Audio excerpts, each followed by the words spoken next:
to have a kicker like that, and what you were feeling as far as him, knowing he was going to make the kick, I'm sure.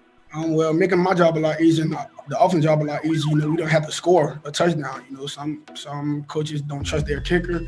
We trust ours. We put all our faith in ours, and we just had to get him in a great position to kick the field goal, and automatic talk. He did the rest.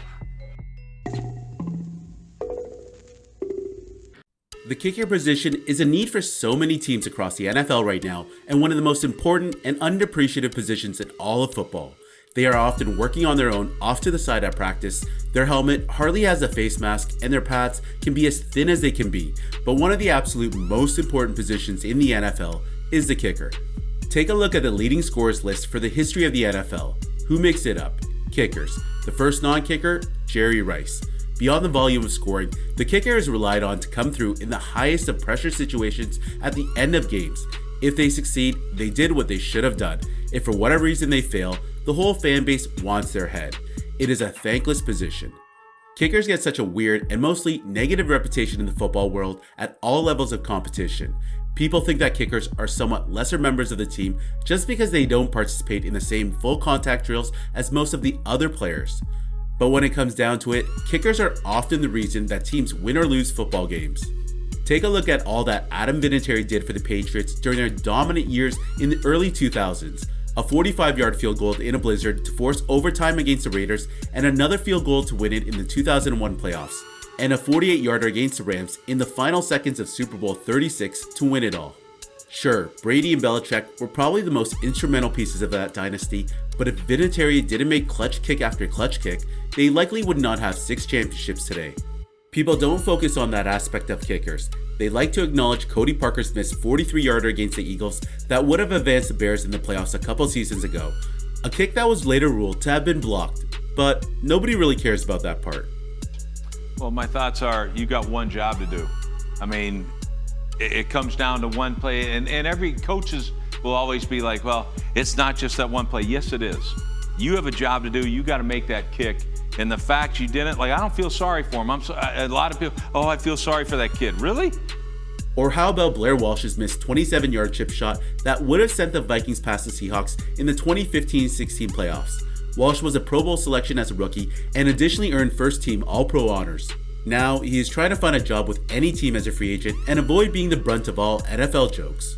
I noticed we have an empty seat tonight. Apparently, on his way to the auditorium, Vikings kicker Blair Walsh missed the entrance by about 15 feet. Yeah. One of the more success stories over the last couple seasons has been that of Falcons kicker Younghoe Koo, who has been one of the few bright spots on the team this season. It's not often you see a lot of Asian dudes in the NFL, so seeing one light it up week in and week out is one of the better stories out there. However, his story was one that almost ended abruptly with the Chargers in 2017 when Koo, who took over the starting position from Josh Lambo following the conclusion of the preseason. But after only making 3 of his first 6 field goals while missing 2 crucial game-winning kicks, he was largely made the scapegoat by head coach Anthony Lynn. And this prompted the team to release the South Korean after week 4 and after spending a year with the Atlanta Legends in the Alliance American Football League, where he went a perfect 14 of 14 on his field goals. Koo found his way back to the NFL with the Falcons. Currently this season, the kicker has scored the most points in the NFL with 124 and has a 97.1 field goal percentage on 34 attempts. And if you ask Chargers head coach Anthony Lynn today, I'm pretty sure he wants to have that one back. But this just ultimately goes to show you that kicking in the NFL is no easy task. It's not an easy job, and many fans and coaches take the position for granted. But one thing is clear, there aren't too many people who could kick at an NFL in-game level. With so many teams in search of a new option at kicker right now, with the Cowboys, Bengals, Titans, Chargers, Cardinals, and even the Vikings to name a few, clearly it's not as easy as people think, or there would be at least 32 solid kickers and no one would have an issue. However, that is simply not the case. There are only a handful of truly elite kickers, with only about another 20 or so that are reliable starting options. Not every franchise can have just 2 kickers over the course of 23 years like the Patriots. Even coaches of teams with clear concerns of kickers still make comments taking the position for granted. Former Browns head coach Freddie Kitchens once even stated that they need somebody that can put the ball between the 2 yellow poles. Plainly, that is their job, sure, but it's obviously not that simple. Yet, after the Baltimore Ravens signed Justin Tucker to a record-setting deal for an NFL kicker last year, the conversation of how John Harbaugh found his diamond in the rough was brought up. Originally a tryout player, Tucker hit a 55-yard field goal during the first day of rookie minicamp and immediately caught the attention of the coach. Despite playing for one of the most visible programs in college football, Tucker was invisible in the kicking landscape 7 years ago. A kicker and a punter for the Longhorns, Tucker wasn't named to the All Big 12 first or second team and wasn't even an honorable mention. He didn't receive an invitation to the scouting combine. Tucker wasn't one of the 4 kickers drafted in 2012 and instead watched Randy Bullock, Greg Zuerlein, Blair Walsh, and John Potter get selected.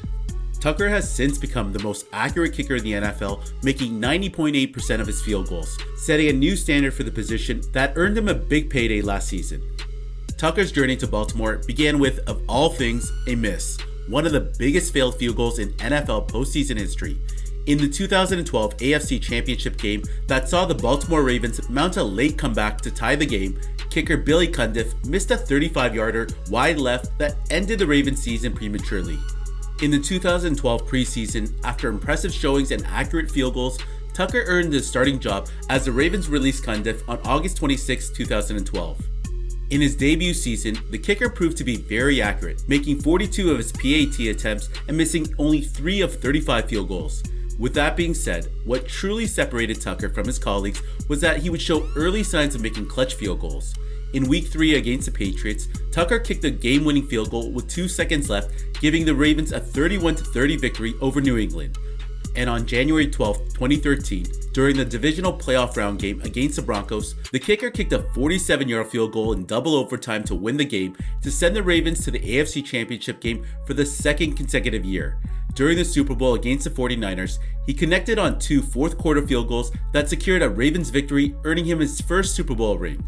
The following season, the Ravens kicker tied a franchise record of 6 field goals in a game versus the Detroit Lions on Monday Night Football, which included a 61-yard field goal in the last minute to seal the victory. His fantastic 2013 campaign was capped off with his first ever selection to the Pro Bowl and also voted as a first-team All-Pro. Over the next couple seasons, Tucker would see a slight drop in accuracy, but still maintain a perfect career record for PAT kicks, never missing one until his 7th season in the NFL. From 2016 to present, Justin would see himself established as the league's best kicker, making 157 of 168 field goals during that span. Currently right now, on top of being the most accurate kicker in the history of the NFL, he holds numerous league records which include most seasons with 30 or more field goals made, first kicker to kick field goals in the 20s, 30s, 40s, 50s, and 60s all in the same game, most 50-yard plus field goals in one game, and the fastest kicker to 1,000 points in NFL history. But if none of that has really impressed you, the dude is also an opera singer.